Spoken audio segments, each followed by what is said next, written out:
श्रावण मास महात्म्य कथा दूसरा अध्याय। श्रावण मास में विहित कार्यों का विवरण। ईश्वर बोले, हे महाभागे, आपने उचित बात कही है। हे ब्रह्मपुत्र, आप विनम्र, गुणी, श्रद्धालु तथा भक्ति संपन्न श्रोता हैं। हे अनग, आपने श्रावण मास के विषय में विनम्रता पूर्वक जो कुछ पूछा है उसे तथा जो नहीं भी पूछा है उसे भी, यह सब अत्यंत हर्ष तथा प्रेम के साथ में मैं आपको बताऊंगा। द्वेष न करने वाला सबका प्रिय होता है और आप उसी प्रकार के विनम्र हैं, क्योंकि मैंने आपके अभिमानी पिता ब्रह्मा का 5वां मस्तक काट दिया था, तो भी आप उस द्वेष भाव का त्याग कर मेरी शरण को प्राप्त हुए हैं। अतः हे तात, मैं आपको सब कुछ बताऊंगा, आप एकाग्र चित्त होकर सुनिए। हे योगिन, मनुष्य को चाहिए कि श्रावण मास में नियम पूर्वक नक्त व्रत करें और पूरे महीने भर प्रतिदिन रुद्राभिषेक करें। अपने प्रत्येक प्रिय वस्तु का इस माह में त्याग कर देना चाहिए। पुष्प, फल, दांतों, तुलसी की मंजरी, तुलसी दल और बिलपत्र में शिव जी की लक्ष्य पूजा करनी चाहिए। 1 करोड़ शिवलिंग बनाना चाहिए। ब्राह्मणों को भोजन कराना चाहिए। महीने भर धारण पारण व्रत अथवा उपवास करना चाहिए। इस मास में मेरे लिए अत्यंत प्रीतिकर पंचामृत अभिषेक करना चाहिए।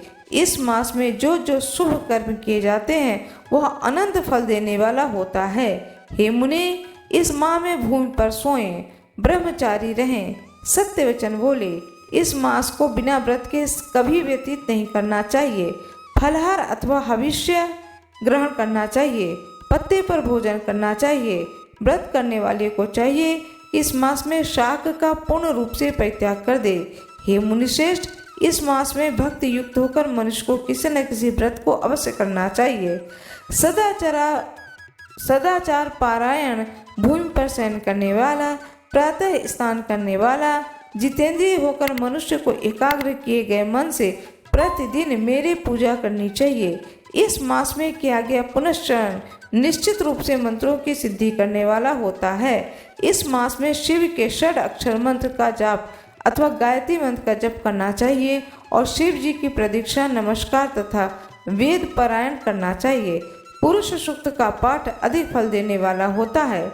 इस मास में किया गया ग्रह यज्ञ, कोटि होम, लक्ष्य होम तथा अयुत होम शीघ्र ही फलीभूत होता है, अभिष्ट फल प्रदान करता है। जो मनुष्य इस मास में एक दिन भी व्रतहीन व्यतीत करता है वहाँ महाप्रलय पर्यंत घोर नरक में वास करता है।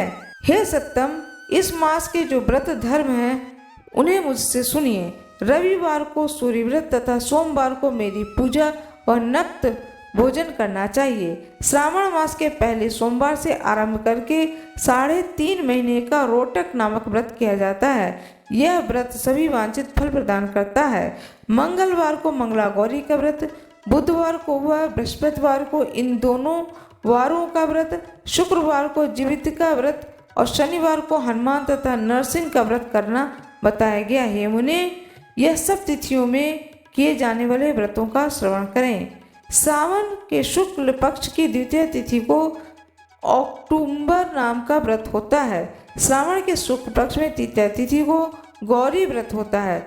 इसी प्रकार शुक्ल की चतुर्थी तिथि को दुर्वा गणपति नामक व्रत किया जाता है और उसी चतुर्थी का दूसरा नाम विनायकी चतुर्थी भी है। शुक्ल पक्ष में पंचमी तिथि नागों के पूजन के लिए प्रसिद्ध है। हे मुनिश्रेष्ठ, इस पंचमी को रौरव कल्प आदि नाम से जानिए। षष्ठी तिथि को शुपोदन व्रत और सप्तमी तिथि को शीतला व्रत होता है। अष्टमी अथवा चतुर्दशी तिथि को देवी का पवित्रारोपण व्रत होता है। इस माह के शुक्ल पक्ष तथा कृष्ण पक्ष दोनों की 9वीं तिथियों को नक्त व्रत करना बताया गया है। शुक्ल पक्ष की 10वीं तिथि को आशा नामक व्रत होता है। इस मास के दोनों पक्षों में दोनों एकादशी तिथियों को इस व्रत की कुछ और विशेषता मानी गई है। श्रावण मास के शुक्ल पक्ष की 12वीं तिथि को श्री विष्णु का पवित्रारोपण व्रत बताया गया है। इस 12वीं तिथि में मंगलवार श्रीधर की पूजा करके मनुष्य परम गति को प्राप्त करता है। उत्सर्जन, उपाकर्म, सभादीप, सभा में उपाकर्म, इसके बाद रक्षाबंधन, पुनः श्रवणाकर्म, सर्पबलि और हयग्रीव का अवतार, यह 7 कर्म पूर्णमासी तिथि को करने हेतु बताए गए हैं। श्रावण मास के कृष्ण पक्ष में चतुर्थी तिथि को संकष्टी चतुर्थी व्रत कहा गया है और श्रावण मास के कृष्ण पक्ष की पंचमी तिथि के दिन मानव कल्पादि नामक व्रत को जानना चाहिए। हे द्विजोत्तम, कृष्ण पक्ष की अष्टमी तिथि को श्री कृष्ण का पुनर्अवतार हुआ, उस दिन उनका अवतार हुआ, अतः महान उत्सव के साथ इस दिन व्रत करना चाहिए। हे मुनिश्रेष्ठ, इस अष्टमी को मनवादि तिथि जानना चाहिए। श्रावण मास की अमावस्या तिथि को पिठोरा व्रत कहा जाता है। इस विधि में कुशों का ग्रहण और वृषभों का पूजन किया जाता है। इस मास में शुक्ल पक्ष की प्रतिभा तिथि से लेकर सब तिथियों के पृथक पृथक देवता हैं।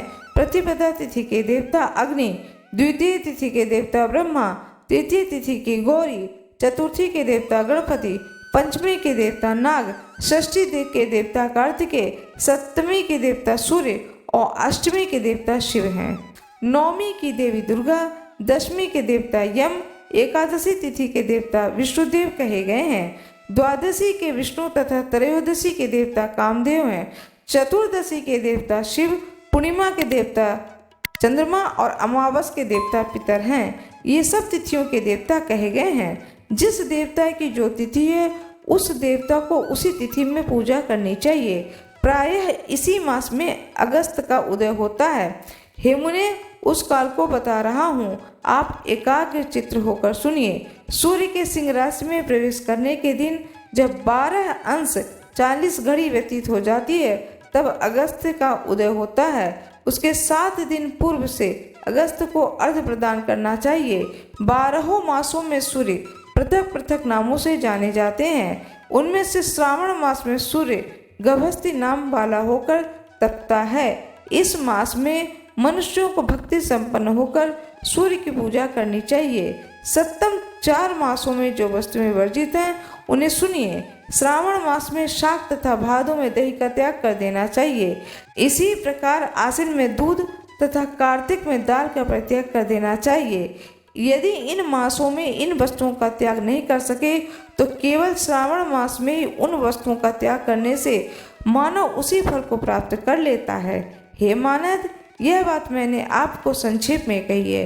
हे मुनिश्रेष्ठ, इस मास के व्रतों और धर्मों के विस्तार को सैकड़ों वर्षों में भी कोई नहीं कह सकता है। मेरी अथवा विष्णु की प्रसन्नता के लिए संपूर्ण रूप से व्रत करना चाहिए। परमार्थ की दृष्टि से हम दोनों में भेद नहीं है। जो लोग भेद करते हैं वह नरकगामी होते हैं। हे सनत कुमार, आप श्रावण मास में धर्म का आचरण कीजिए। ईसत सनत कुमार संवाद के अंतर्गत श्रावण व्रत कथा नामक दूसरा अध्याय पूर्ण हुआ। भगवान शंकर की जय, माता पार्वती की जय, श्री गणेश की जय हो, कार्तिकेय की जय हो। मेरा यह वीडियो कैसा लगा कृपया वीडियो को लाइक कर दें, चैनल को सब्सक्राइब करें, बेल आइकन दबाना न भूलें। धन्यवाद।